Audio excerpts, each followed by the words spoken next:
been read before us from the Gospel according to St. John, chapter 3, verses 1 to 14. Gospel according to St. John, chapter 3, verses 1 to 14. The theme for our today's meditation is Born Again. The theme for our today's meditation is Born Again. As we look to the scripture portion reminds us that we divide religion, that is faith, and ritual, that is work. Many people or many churches, many Christians, many believers, they are confused between religion and between the rituals. Some churches, they only look towards the religion upon the spiritual things, but they are not into the rituals that is given in the Word of God. Some only, they are only into rituals. They do all kinds of rituals which is written in the Word of God, but they are not into their spiritual things. So here the Word of God reminds us and tells us as we look to or as we turn to James chapter 2 verse 17, it tells us faith and work should go together, or faith without deed is dead. So many times we only emphasize upon the ritual, or sometimes we give more emphasis to the spiritual things. But Word of God says both should work together or go together, because we cannot define or we cannot separate religion without work and work without religion. Faith and work should go together, should move together. That is why somebody said that people use head in religion, not their heart. Somebody says or said people use head in religion but not their heart. So our today's scripture portion reminds us and tells us through the story or through the life of or through the encounter of Nicodemus with Lord Jesus Christ that we should move in faith as well as with the work. As we look to the life of Nicodemus, and especially chapter 3 of Gospel according to St. John, chapter 3 verse 1, it says, "Now there was a man of the Pharisees named Nicodemus, a member of the Jewish ruling council. He came to Jesus at night and said, 'Rabbi, we know you are a teacher who has come from God, for no one could perform the miraculous signs you are doing if God were not with him.'" Now many scholars say that Nicodemus was the person who heard about the miraculous work of Lord Jesus Christ, or the first miracle sign that Lord Jesus Christ has performed at the Cana. If you turn with me, John chapter 2, here Word of God says, Jesus changes water to wine, and then verse 11 it says, "This, the first of his miraculous signs, Jesus performed at Cana in Galilee. He thus revealed his glory, and his disciples put their faith in him." So some scholars say that Nicodemus heard about this miracle sign or this miracle, then he believed in Lord Jesus Christ as a miraculous worker. Or others say that he was a part of the marriage ceremony, he was very much present there, so he had seen the miracle sign and he had seen this miracle or heard about this miracle, then he believed or put his faith in Lord Jesus Christ. But this was the faith only related to the bookish or only related to the miracle sign of Lord Jesus Christ. It had nothing to do with the heart. It had nothing to do with the heart, but only it had to do with the mind. Because I said that many people use their head in religion, not their heart. So he heard and he believed and he came to Lord Jesus Christ. And other things scholar reminds us and tells us that he was a member of the Jewish ruling council, means he was very prominent in the Jewish community, and he was the member of the synagogue or head of the synagogue, member of the synagogue, head of the Jewish community, and he was heading 70 people, means he was ruling over 70 men. And also Bible tells us, it reminds us, being a Pharisee, he was very much into the Mosaic law or the Jewish law, and he was a follower of the Jewish law. Means as per the law of the Moses, as per the law of Jewish people, he was very much into the law of Moses. Means he was following each and every instruction, each and every command which was written in the Word of God. And being a Pharisee, Word of God says that he was a religious and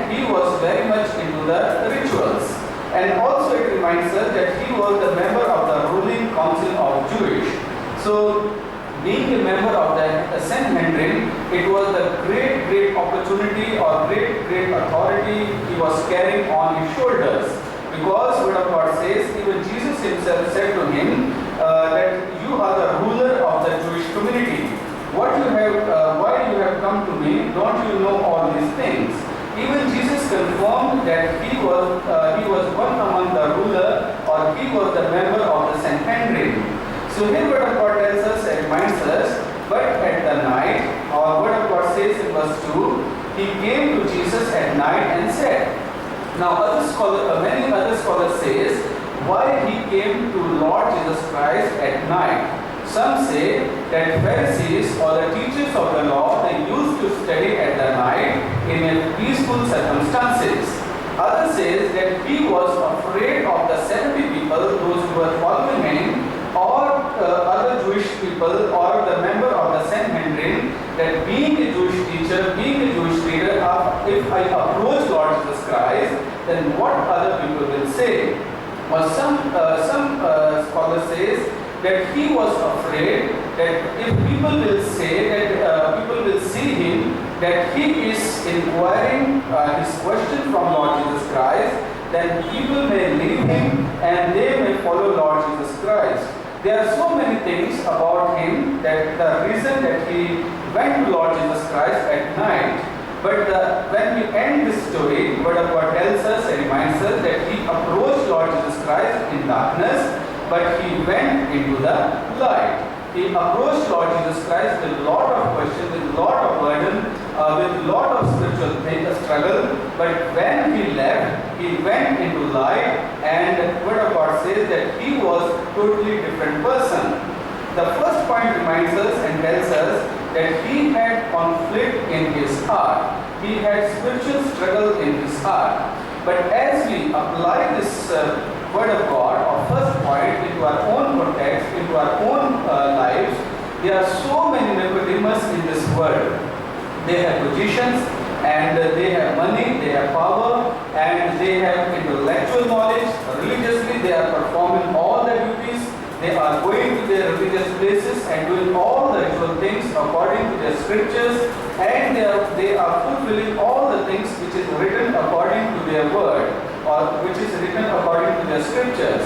So this portion, or the first point, reminds us there are so many Nicodemus in this world. But we want to praise God and we want to thank God. At the same time, word of God wants to encourage us. If there are so many Nicodemus in this world, those are having spiritual struggle and those are having conflict in their hearts, those are afraid of their religious duties, religious rituals, afraid of people, and afraid that what people will say if I go to church, if I ask about Lord Jesus Christ. But here word of God wants to encourage us and tells us that we need to come out of our comfort zone, because as this person approached Lord Jesus Christ at the night, in the same way many people are afraid due to society, due to their family, or they are having fear that what other people will say. But we need to come out from our comfort zones and we need to share the grace or the love of Lord Jesus Christ with them.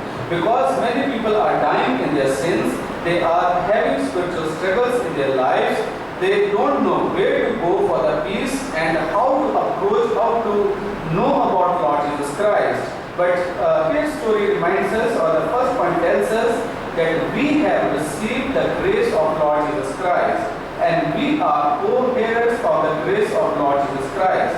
Once we have received the grace of Lord Jesus Christ, we have experienced the forgiveness of our sins. That is why Lord Jesus Christ says, or the word of God says, or our first point says, that we need to approach Lord Jesus Christ. We need to go to people to share about the love of Lord Jesus Christ, so they could also experience the grace of Lord Jesus Christ which we have experienced. So they could also receive the gift of the salvation that we have received when we accepted Lord Jesus Christ our personal Savior. So that is why the first point tells us and reminds us that we need to come out of our comfort zones, because there are so many Nicodemus, those are struggling spiritually and those are dying in their sins, and they have struggled how to know about Lord Jesus Christ. The first point is that we need to approach people and we need to share the grace of Lord Jesus Christ with others. As we move further, the second point reminds us and tells us, he approached Lord Jesus Christ at the night and said, Rabbi, we know you are a teacher who has come from God, for no one could perform the miraculous sign you are doing if God were not with him. In reply, Jesus declared, I tell you the truth, no one can see the kingdom of God unless he is born again. Now, he approached Lord Jesus Christ and he put his question that, Rabbi, I know that you are from God, that is why you have done miracle in Cana at Galilee at the marriage. But Jesus said to him, or Jesus replied to him, I tell you the truth, no one can see the kingdom of God unless he or she is born again. Without answering his question, Jesus touched his heart, and Jesus knew that why this man has approached him at the night, why he has left each and everything and came to me. So Jesus immediately came to the point and said, I tell you the truth, I know the reason you have come here. No one can see the kingdom of God unless he or she is born again, unless he or she has encountered with me or with God. The second point reminds us and tells us that we need to have personal encounter with living or resurrected Lord Jesus Christ. So here it tells us and reminds us that if we want to experience or enjoy the blessing and the grace of Lord Jesus Christ in our life, then we need to have the personal experience or personal encounter with Lord Jesus Christ. As we have few verses or few examples in the Word of God, as we turn to Acts of Apostles chapter 8 and 9, it reminds us and tells us that St. Paul on the road to Damascus had encountered with the resurrected Lord. And chapter 9 of Acts speaks to us about the Saul's conversion. As he met the living Lord on the road to Damascus, or as he had encountered with the living Lord, he totally became a new creation in Lord Jesus Christ. That is why he says that those who are in Lord Jesus Christ, they are new creation. And when we had encountered with Lord Jesus Christ, Word of God tells us and reminds us, he was a totally new person, his aim was changed, and his teaching was changed, and his passion or his zeal was totally changed, because he had encountered with the living or with the resurrected Lord. So in the same way, Word of God also reminds us and tells us about the disciples of Lord Jesus Christ. If you could turn with me, Acts of Apostles, chapter 3, chapter 4 and chapter 6. All this chapter reminds us about the work of the disciples of Lord Jesus Christ. They were the same person who were hiding during the time of crucifixion, who was running away from their lives, who was protecting their lives, but as they had encountered with the living or with the resurrected Lord, immediately Word of God tells us and reminds us they became a new creation in Lord Jesus Christ. If you turn with me, if you could see when they experienced the gift of the Holy Spirit on the day of Pentecost, they became totally new creation in Lord Jesus Christ. Peter and John, who was afraid to do miraculous sign, they healed the crippled person. Peter, who ran away during the time of crucifixion, he stood before the people, before the assembly of the people, and preached the Word of God. And even though Word of God says, if you turn with me, Acts of Apostles chapter 4, verse 13 and 14, it says, when they saw the courage of Peter and John and realized that they were unschooled, ordinary men, they were astonished and took note that these men had been with Jesus. But since they could see the man who had been healed standing there with them, there was nothing they could say. Now here Word of God tells us and reminds us that once we will have personal encounter with Lord Jesus Christ, other people will give our testimony. We don't have to tell that I have personal encounter with Lord Jesus Christ, but other people will recognize us, other people will will see our lives, and they will say like they said to Peter and John, and it says that they were unschooled, ordinary men. They were astonished and took note that these men had been with Jesus Christ, that these men had been with Lord Jesus Christ. So this is the qualification to become a living testimony, or to become a living example before other people, to be with Lord Jesus Christ, or to have personal encounter with Lord Jesus Christ. So again, the life of Nicodemus reminds us, we may have theological training, or I am appointed as a pastor, or we may appointed in so many positions in the church or outside the church. But if I don't have personal encounter with Lord Jesus Christ, then my life is nothing. Then my spiritual life is nothing. So that is why Word of God reminds us and tells us that unless I tell you the truth, that no one can see the kingdom of God unless he or she is born again. That we need to have personal encounter with Lord Jesus Christ. Then only other people will see change in our lives. Then only we can become a new creation in Lord Jesus Christ. As people had seen change in the life of St. Paul and in the life of other disciples, and they recognized and they gave the testimony that they had been with Lord Jesus Christ. So dear friends, the second point reminds us and tells us, though we may go to theological studies, we may be appointed as a pastor or whatever, or we are having different kinds of positions, or we have very good or sound background, or we have studied, or we have done PhD or whatever, but if we don't have personal encounter with Lord Jesus Christ, then our life is of no use. And here Word of God tells us and reminds us that being His people, being His disciples, or being His called one, each one of us should have personal encounter with Lord Jesus Christ. Then only we will be experiencing the new life or the gift or grace of Lord Jesus Christ in our lives. The final and the third point reminds us, as we turn to verse 4 onwards, it says, I tell you the truth, no one can enter the kingdom of God unless he or she is born of water and the Spirit. Flesh gives birth to flesh, but the Spirit gives birth to spirit. You should not be surprised at my saying, you must be born again. The wind blows whenever it pleases. You hear its sound, but you cannot tell where it comes from or where it is going. So it is with everyone born of the Spirit. So here Word of God tells us and reminds us about the third point, that we need to have the experience of born again.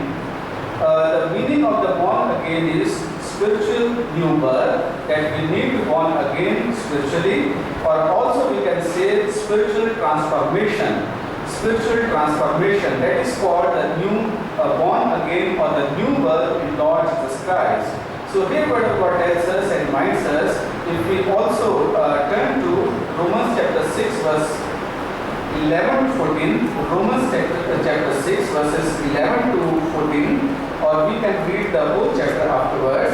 It says and tells us, in the same way, count yourself dead to sin, but alive to God in Lord Jesus Christ. Therefore, do not let sin reign in your mortal body, so that you obey its evil desire.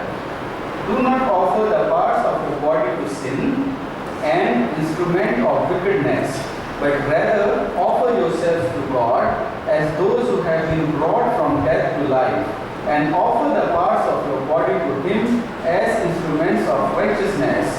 For sin shall not be your master, because you are not under law, but under grace. And also Word of God reminds us and tells us, if we look to chapter 6, the further verses 1 to 10, it all reminds us that if we want to experience, or if we want to have the spiritual transformation, that we need to die to the sin, and we need to born in Lord Jesus Christ. We need to give our bodies for the work of the Lord, all the parts of the work of the Lord, not for the wickedness or not for the evil things. Then only we can have a born born again experience. Then only we can have a spiritual transformation. When we speak about the spiritual transformation, some people say, or they define in this way, that once we have encountered with Lord Jesus Christ, that is the point that we totally become holy person.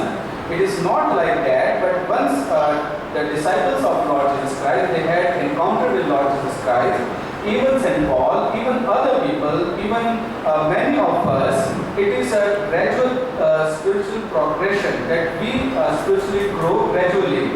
It is not the immediate effect that once or the time or the moment we accept Lord Jesus Christ, our personal Savior, immediately we become holy person.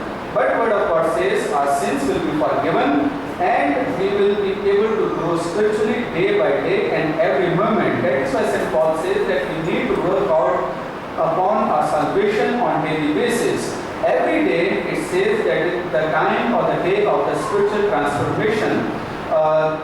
Today I am my spiritual level is this much, but as I grow in Lord Jesus Christ, as I put my trust upon Lord Jesus Christ, I will grow spiritually day by day. And that is why Word of God tells us and reminds us that every day we need to kill the parts of our body which is we have given to for the evil things, and we need to surrender our body or our wills or each and everything of our life to Lord Jesus Christ for His glorious work. It is not that with immediate effect we become holy, but it is a process. And in this process, we need to be with the Lord. We need to grow with the Lord. That is why Word of God tells us and reminds us as we read verse 8, John chapter 3 verse 8. It says, the wind blows wherever it pleases. You hear its sounds, but you cannot tell where it comes from or where it is going. So it is with everyone born of the Spirit. So it tells us and reminds us that no one can see the wind, but only we can experience the wind, that it is coming and it is going. In the same way, Word of God tells us and reminds us that we can only experience the spiritual transformation in our lives, and also tells us and reminds us, Word of God, as we say that wind, no one can see the wind, but only we can experience. But we can experience the transformation from the Lord, from the above, from the Holy Spirit in our lives. We cannot tell or we cannot show to people that this much I have transformed or this much my spiritual life has been transformed. But only we can experience the Holy Spirit or the work of the transformation, spiritual transformation in our lives. The Word of God tells us and reminds us through our theme that if we want to born again, that we need to die to the worldly things and we need to surrender our lives, each and every part of our body, each and every moment of our life to Lord Jesus Christ. Then only we can experience spiritual transformation in our life, or we need to have personal encounter with Lord Jesus Christ. And finally, Word of God tells us through our first point that there are so many Nicodemus on this world, on this earth. We need to come out from our comfort zone and we need to share the grace or the love of Lord Jesus Christ with them, which we have received freely from Him. So dear friends, Word of God tells us and reminds us through this scripture portion that it is the will of God that all should be saved and all should be born again and have personal encounter with the living Lord. This is the will of the Lord that we should go to people, we should approach people, those are dying in their sins, those are having spiritual struggle in their lives, those who are having conflict in their heart like the Nicodemus, and we need to approach them and we need to share the love of Lord Jesus Christ with them. That is why Lord Jesus Christ came, that is why Lord Jesus Christ died, and that is why Word of God tells us Lord Jesus Christ shed His blood for all of us. May God